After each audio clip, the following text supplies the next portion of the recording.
Assalamualaikum warahmatullahi wabarakatuh. Selamat pagi anak-anak, apa kabarnya hari ini? Semoga pada hari ini kita diberi kesehatan ya. Sebelum pelajaran kita mulai, mari kita berdoa terlebih dahulu. Ayo, masih ingat gak tepuk jari satu yang kemarin ibu ajarkan?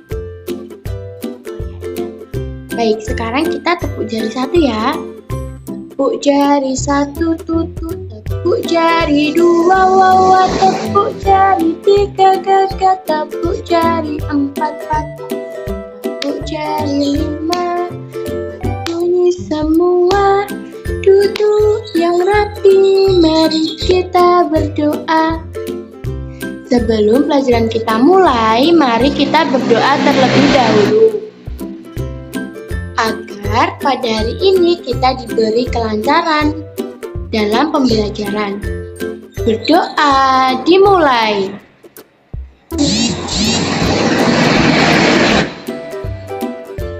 Doa selesai.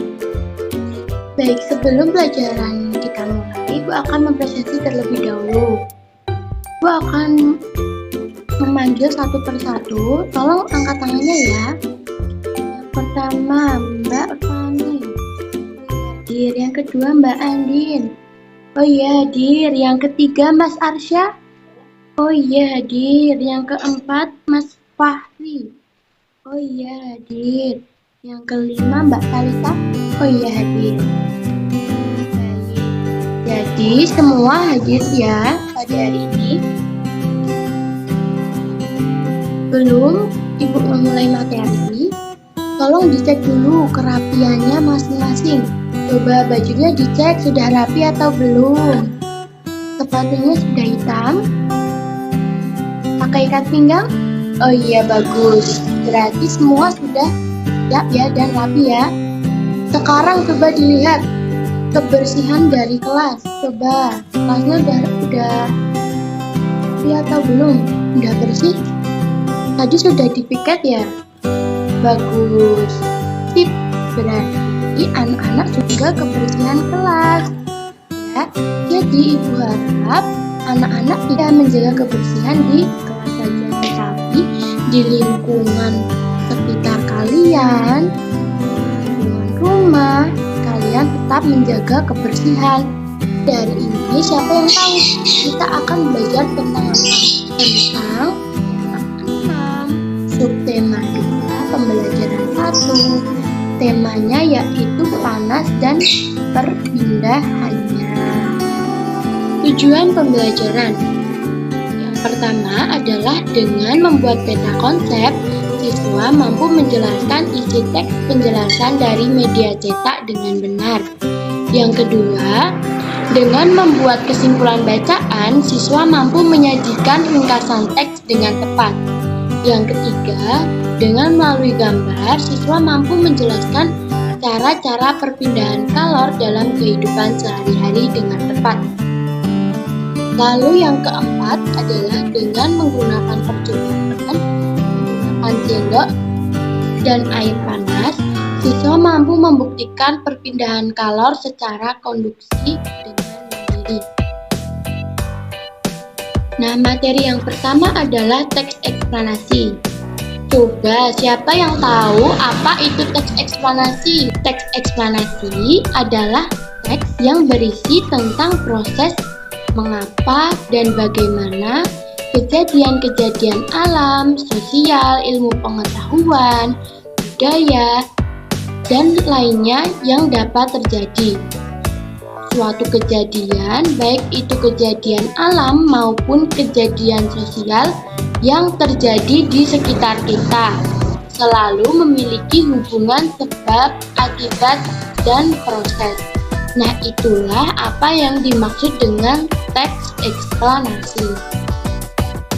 Selanjutnya yaitu ciri-ciri teks eksplanasi. Nah, informasi yang dimuat berdasarkan fakta atau faktual. Nah, kuncinya itu adalah faktual. Faktual itu fakta. Yang kedua, hal yang dibahas yaitu suatu fenomena yang bersifat keilmuan atau berhubungan dengan ilmu pengetahuan. Sifatnya informatif dan tidak berusaha mempengaruhi pembaca untuk percaya terhadap hal yang dibahas. Jadi yang ketiga yaitu bersifat informatif. Yang keempat, berfokus pada hal umum atau generik, bukan partisipan manusia. Contohnya apa? Contohnya teks eksplanasi itu ada tsunami, banjir, gempa bumi, hujan, dan lainnya. Selanjutnya adalah langkah-langkah untuk meringkas teks eksplanasi. Yang pertama, membaca karangan tersebut. Yang kedua, mencari ide pokok. Yang ketiga, menyusun ide pokok menjadi kalimat pendek.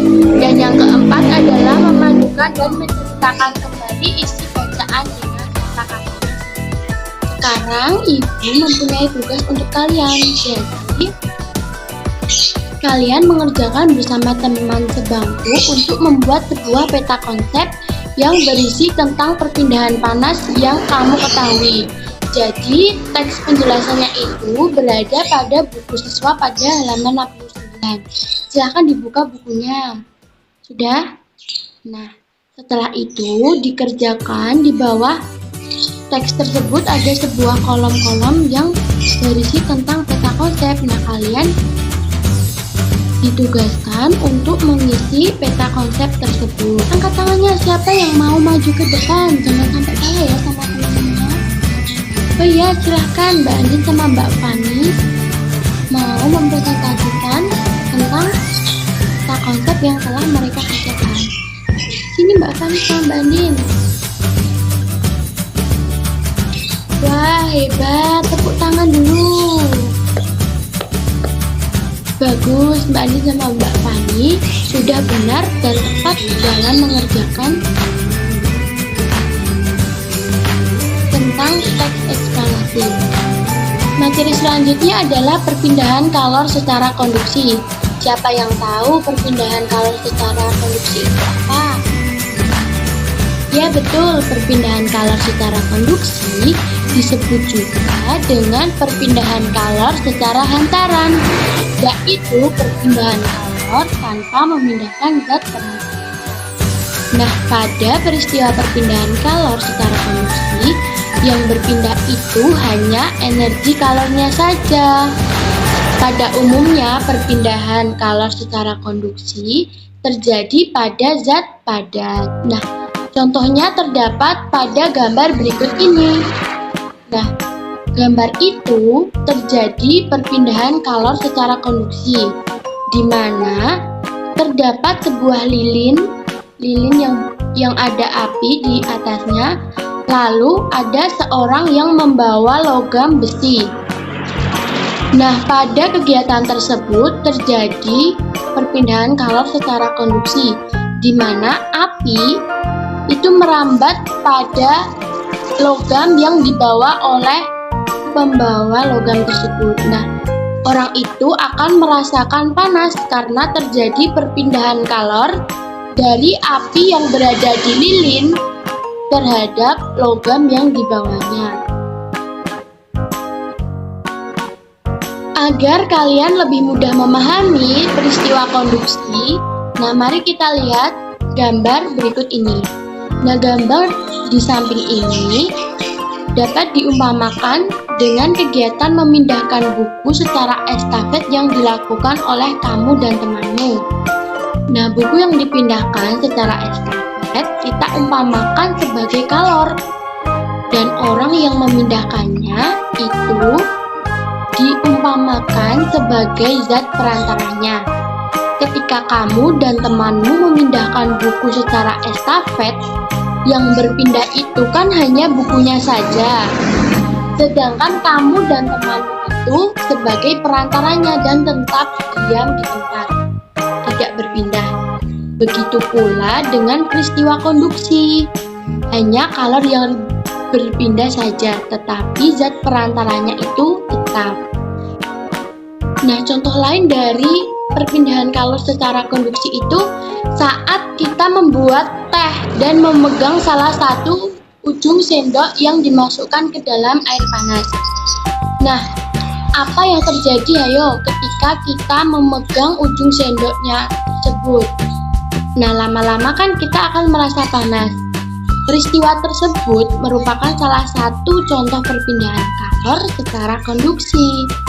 Pada perpindahan kalor secara konduksi, kalor yang berpindah dari benda bersuhu tinggi menuju ke suhu yang lebih.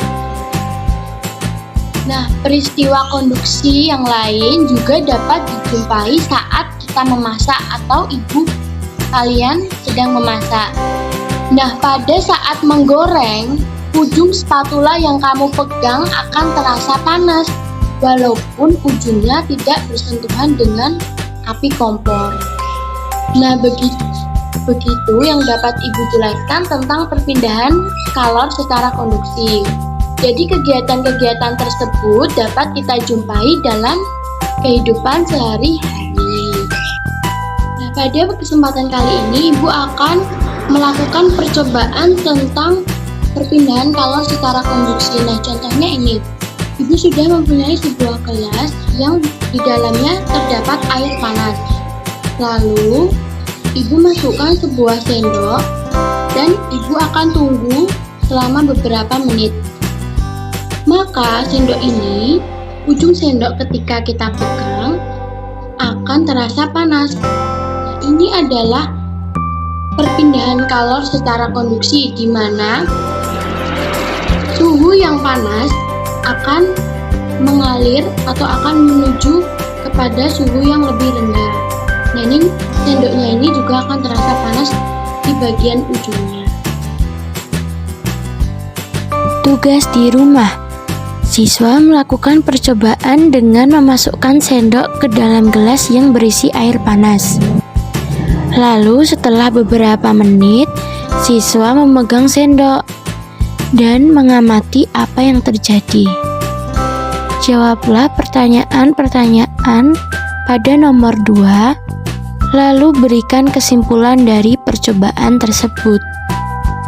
Lakukan percobaan tersebut bersama orang tuamu dan tulislah di buku tugasmu.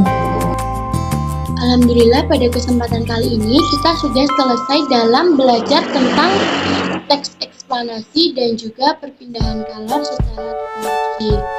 Jadi, pada kesimpulannya, teks eksplanasi adalah teks yang berisi tentang kejadian-kejadian alam, sosial, ilmu pengetahuan, budaya, dan yang lainnya. Terdapat 3 ciri-ciri teks eksplanasi. Yang pertama adalah tadi apa? Faktual. Lalu dia bersifat keilmuan, sifatnya informatif dan juga berfokus pada hal umum atau generik. Lalu ada juga struktur teks eksplanasi. Struktur teks eksplanasi tadi ada 3. Yang pertama adalah pernyataan umum, yang kedua adalah rangkaian kejadian, lalu yang ketiga interpretasi. Nah, kesimpulan dari perpindahan kalor secara konduksi yaitu perpindahan kalor secara konduksi disebut juga perpindahan kalor secara hantaran, yaitu perpindahan kalor tanpa memindahkan zat perantaranya. Pada peristiwa perpindahan kalor secara konduksi, yang berpindah hanya energi kalorinya saja. Itu ya anak-anak kegiatan pembelajaran pada hari ini. Sebelum Ibu tutup, kita akan berdoa terlebih dahulu. Siapa yang mau memimpin doa pada hari ini? Oh iya, Mbak Andin, silahkan dipimpin doa ya. Berdoa, dimulai.